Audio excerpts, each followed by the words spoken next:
Siya magbibigay ng landas na dapat natin tahakin at tayo ilalakad at susunod sa landas na yon. Huwag mong baligtarin kapatid, Lord, ito ang gusto ko. Doon ang gusto ko. I-grant mo ito. Of course, tayo po'y merong kalayaang humingi sa Kanya, provided na ayon sa Kanyang kalooban. Subalit po ang landas na ating tinatahak ay hindi ang landas na kalooban ng Panginoon para sa iyo at para sa akin. Mas mainam at ang pinakamainam, it is always best to follow God's guidance and move in His direction. Huwag kang kakaliwa, huwag kang kakanan, at lalo huwag kang tatalikod at babalik sa dating buhay. Sa direksyon na yung tinatahak na kalooban ng Panginoon, diyan ka pumunta, diyan ka manatili, sapagkat ang Panginoon sasamahan ka, hindi ka iiwan at hindi ka pababayaan kailanman. Kaya kaugnay nito mga magulang at mga kapatid, ang katanungan, are your plans, desires, endeavors, or relationship you are in, lahat ba nito ay ayon sa leading o direksyon ng Panginoon? Hindi dahil sinang-ayunan ka ng best friend mo, hindi dahil kasama mo at nakampi ang napakaraming tao dyan sa ninanais mo at direksyon na nais mong tahakin ay okay na o tama na. Ang basihan at ang pundasyon ay laging ang direksyon, ang kalooban ng ating Panginoon. It is not enough to follow the direction God leads us once and then live as we please. Pwede tayong mag-desire, sige Lord, ito ang kalooban mo, ang direksyon, susunod ako. Pero pag sawa ka na, pagod ka na, at hirap ka na, ay aalis ka. No. Go and live. Go and stay sa direksyon na yan na nais ni Lord. Nais ng Panginoon na tayo kanyang akayin, dalihin araw-araw sa ating prayer room. Susunod ka ba? Nais ng Panginoon every Sunday ang direksyon na tatahakin natin ay towards sa kanyang house of worship. Lalakad ka ba sa direksyon na yan na nais ng Panginoon sa iyo at sa akin? Pagkat lagi nating alalahanin, the man of God walks in God's path. And number 2, he arrived at the gates of the village. He saw a widow gathering sticks, and he asked her, "Would you please bring me a little water in a cup?" As she was going to get it, he called to her, "Bring me a bite of bread too." But she said, "I swear by the Lord your God that I don't have a single piece of bread in the house, and I have only a handful of flour left in the jar and a little cooking oil in the bottom of the jar. I was just gathering a few sticks to cook this last meal, and then my son and I will die." So mahirap yung widow. Namumulot ng mga panggatong, meron siyang kaunting harina, kaunting langis, gagawin niyang tinapay. Sabi niya, ito na lang yung huli namin kakainin na mag-ina. Pagkatapos noon, wala na, hihintayin ko na lang yung kamatayan. Dahil tagtuyot, tagutom. Mahirap lang kami, parang sa ibig sabihin nito, bago kay Elijah. Tapos, hihingi ka pa sa akin ng tubig. Okay lang siguro kung tubig. Humirit ka pa ng tinapay. Sa akin na nga yun at sa aking anak, makakulang pa. But Elijah said, the man of God said to her, "Don't be afraid." Yung mensahe, don't be afraid, ay mensahe originally na galing kay Lord. Hindi ang mundo magsasabi sa iyo, huwag kang matakot, sapagkat ang mundo ang sasabihin sa iyo, matakot ka, mabalisa ka, wala ka ng pag-asa. Hindi ang kaaway natin si Satanas ang magsasabi sa iyo at sa akin, don't be afraid. Ang kanyang sasabihin, mawalan ka ng pag-asa, magbigti ka, wala ka ng pag-asa. But God, hence the man of God should say, don't be afraid. Go ahead and do just what you've said, but make me a little bread for me first. Then use what's left to prepare a meal for yourself and your son. Or, verse 14, for this is what the Lord, the God of Israel says. Ang lingkod ng Diyos may salita na galing kay Lord dahil siya'y babad sa salita ng Diyos. For this is what the Lord, the God of Israel says, there will always be flour and olive oil left in your containers until the time when the Lord sends rain. Ilang taon? 3.5 years, approximately. And the crops grow again. So she did as Elijah said, and she and Elijah and her family continued to eat for many days. There was always enough flour and olive oil left in the containers, just as the Lord had promised through His servant Elijah.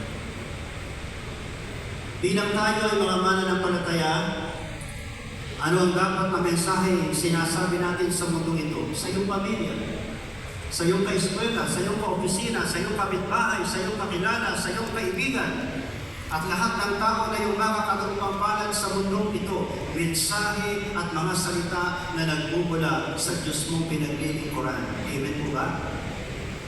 Hindi ang mensahe ng mundo. Hindi ko ano ang pakiramdam mo. Hindi ko ano ang kinagisnan mo at pananaw na sarili sa mundong ito na iyong kinagisnan. Ikaw at ako'y dapat nababad at umog sa salita, kalooban ng ating Panginoon. Upang sa mundo na puno ng krisis, sa mundo na puno ng kahirapan at marami ang natatakot at nawawala ng pag-asa, ikaw at ako'y magiging mga instrumento at daluyan ng Diyos pag sila'y palakasin, buhayin ng pag-asa at pagpalain ang muli. Our part is to inform, God's is to transform. Sabi ni Elijah, may pangako si Lord, hindi ka mauubusan ng langis at mga harina at ng harina. Basta unahin mo yung para sa akin. Meron para sa iyo at araw-araw sa gitna ng taglutom at tagtuyot na ito ay laging may supply na ibibigay ang Panginoon. In-inform niya. Pero ito'y depende sa balo na yun kung maniniwala siya at papatransform siya mula sa takot tungo sa pagtitiwala at pananampalataya sa Diyos at sa Kanyang salita. At salamat. Nadaig niya ang takot na yun. Pinagluto niya sa Elijah at ito nga ang supply ng Panginoon araw-araw ay dumating sa Kanya. So tayo ng mga lingkod ng Panginoon, mga mananampalataya, magsalita tayo ng mga salitang katotohanan, may katotohanan, encouraging, minsan corrective, at nagbibigay ng pag-asa. Our part is to speak up. God's is to build up. Sa mga relasyon na ating pinapapalooban, matuto tayong magsabi ng thank you, I love you, at ano yung tatlo? I'm sorry. Amen po ba? Kaya sabihin nyo nga po, ulitin nyo, thank you, I love you, I'm sorry. Huwag natin kalilimutan, yun po yung mga salita, mga pagpapatibay, mga pagpapalakas. At yun ay dapat na mukhang bibig natin ng mga mananampalataya. Say a prayer doon sa mga nangangailangan at pinanghihinaan ng loob. Magwika ka ng mga godly advices sa mga nangangailangan nito. Pagkat tayo, ng mga lingkod, mga babae at mga lalaki ng Diyos ay tinatawag ng Lord sa ganitong kapasidad. Speaks God's messages. And lastly, the man of God remains in God's will, even when circumstances change. Verse 17, sometime later, Sabihin nyo nga po, sometime later. Sa Tagalog, pagkalipas nito, pagkatapos nito, the woman's son became sick. He grew worse and worse, and finally, he died. Then she said to Elijah, O man of God, what have you done to me? Have you come here to point out my sins and kill my son? But Elijah replied, Give me your son. And he took the child's body from her arms, carried him up the stairs to the room where he was staying, and laid the body on his bed. Then Elijah cried out to the Lord, O Lord my God, why have you brought tragedy to this widow who has opened her home to me and causing her son to die? And he stretched himself out over the child 3 times and cried out to the Lord, O Lord my God, please let this child's life return to him. Then the Lord heard Elijah's prayer, and the life of the child returned, and he revived. Then Elijah brought him down from the upper room and gave him to his mother. Look, he said, your son is alive. Sometime later. Mula sa verse 2 hanggang verse 16, sabihin ko ng hayahayang buhay ni Elijah. Habang tagto yun, meron siyang iniinom. Habang tagto to, meron siyang kinakain, umagang gabi, espesyal ang nagkahatid. Mga uwak. Mula verse 2 hanggang verse 16, si Elijah, ang widow, ang kanyang anak, ay walang problema sa pagkain. Walang food problem. Meron silang kinakain until a turn of events happened. Mula sa isang kaaya-ayang sitwasyon, ay biglang-bigla ang hindi kaaya-ayang sitwasyon. Meron pa rin pagkain. Pero ibang problema at trahedya ang dumating. Namatay ang anak ng balo. At dahil sa kanyang labis na pagdadalamhati, pagkat nawala siya ng anak, apektado ang kanyang future. Naasahan niya ang kanyang anak at nawala pa. Para bang question ang kalayan?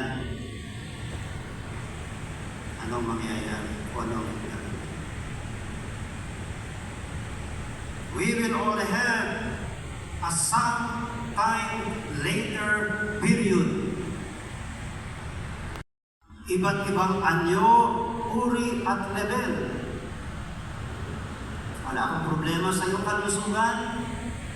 Maaaring pang-material na bagay ang iyong problema.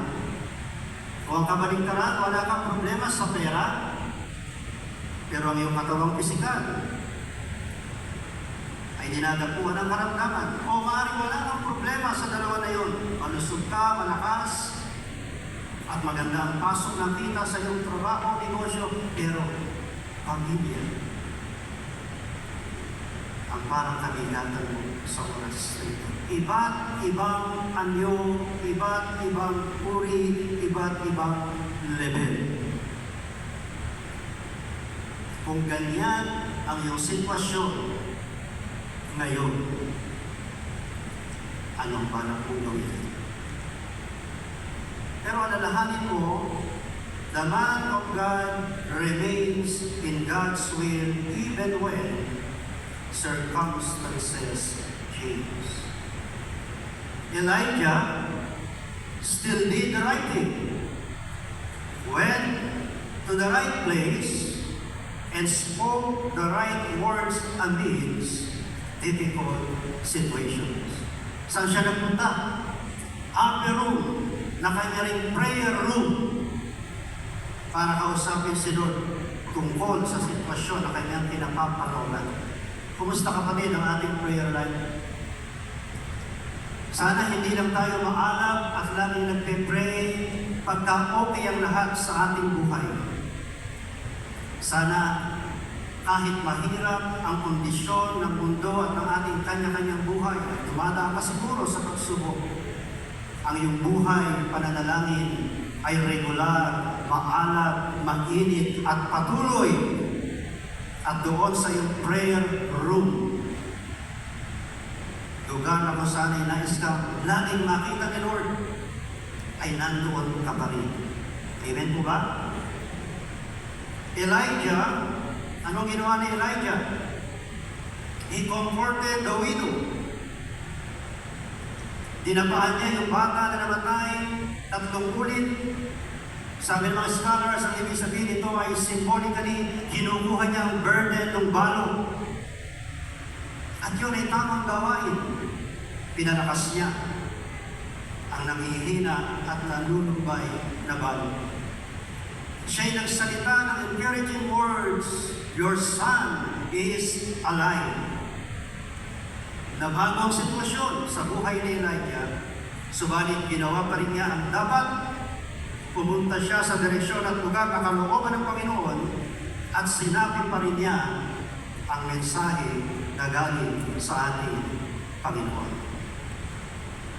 Good situations in lives may change, but nothing should change in a right relationship with God. Palakpakan natin ang Lord sa Panginoon. Hindi ko sinasabi